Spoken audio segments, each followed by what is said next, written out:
Hello, I'm Jude, and this is an explainer video for the Snowflake create row function that I have created.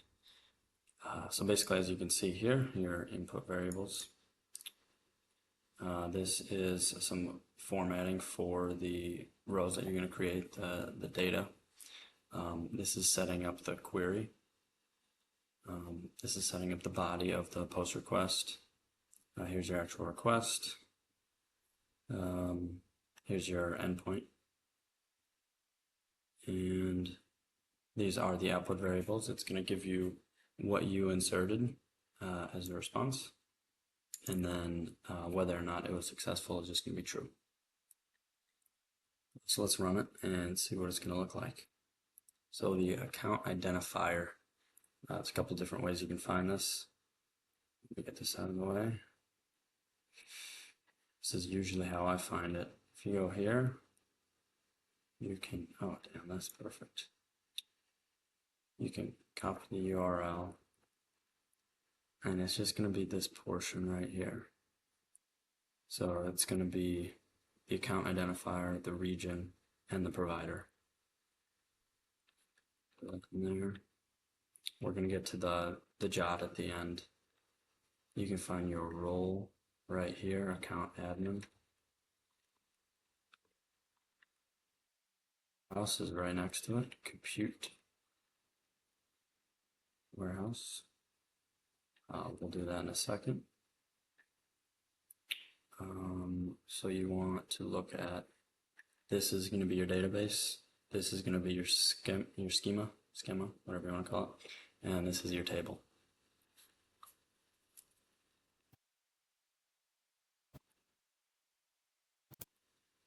Now let's create row data. So it's going to be an array of JSON objects. So let's start with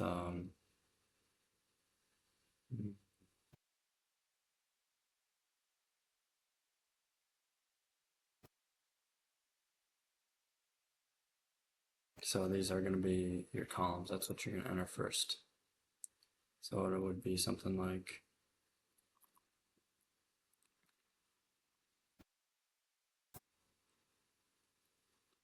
see, 5, 7.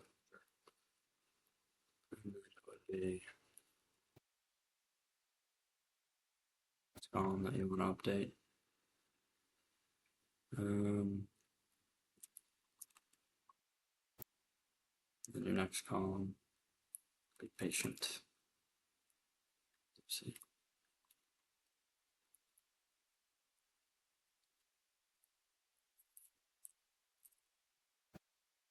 You're going to put anything in these, obviously, and you can do as many columns as you want. Yeah, I just didn't do like anymore, so it just nulled them all out. All right, and then our JOT here. I'm going to go ahead and reuse last values so we make sure that it works right. Yeah, awesome. So your JOT is a little complicated, and we're going to have to go through this slowly. So I put a replit in the workflow template, so go ahead and check that out. But go to the replit, and you're going to see this file. Okay, and you don't have to mess with anything except these 3 lines. Okay, so first you're going to start with your account identifier, like I mentioned, which was from that link. So it's this portion of that link, capitalized. Everything has to be capitalized. And then this is just going to be your normal username for your Snowflake account.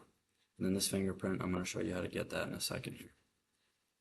So in this notes, here's the replit link. We're going to go ahead and start with generating a private key.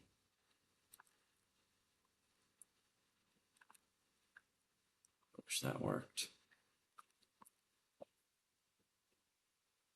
Okay, so now we have the RSA key .p8. And then we're going to generate a public key.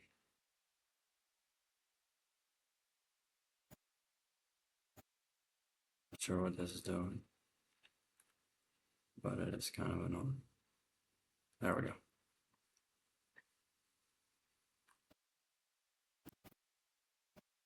Now we have our public key.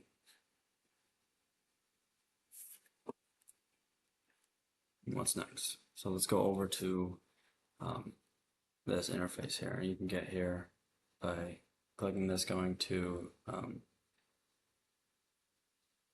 your most recent SQL database or whatever one it is.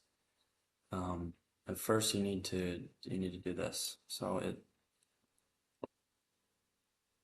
looks like this, right? Example user, that's gonna be me, and then I want to set the public key that suggests as my actual public key that just got generated. So I would copy this over, blah blah blah, put it in here. It should look like this, and then I can highlight this and I can control enter, and it should pop up something like that.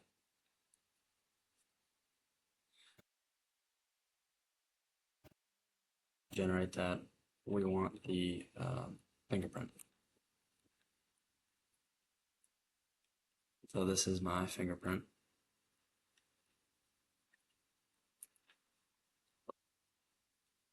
And you're going to want to put the fingerprint in right here.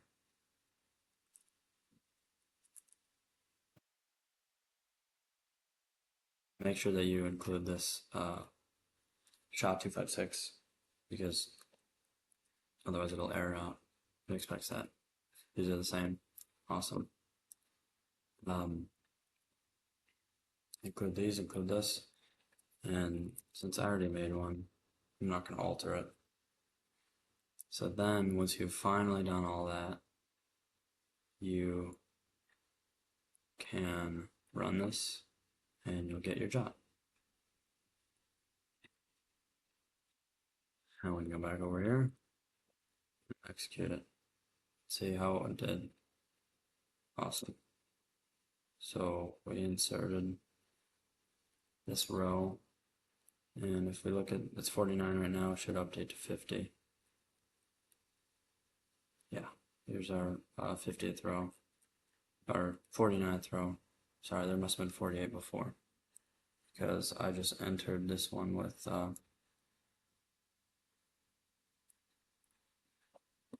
yeah, value 1, billing provider, ASG.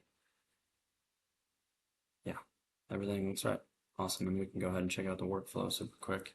If you want to see that, it walks through everything in detail like I did. If you have any questions, you can comment on the Loom or you can message me on Discord. Thank you guys. Take care.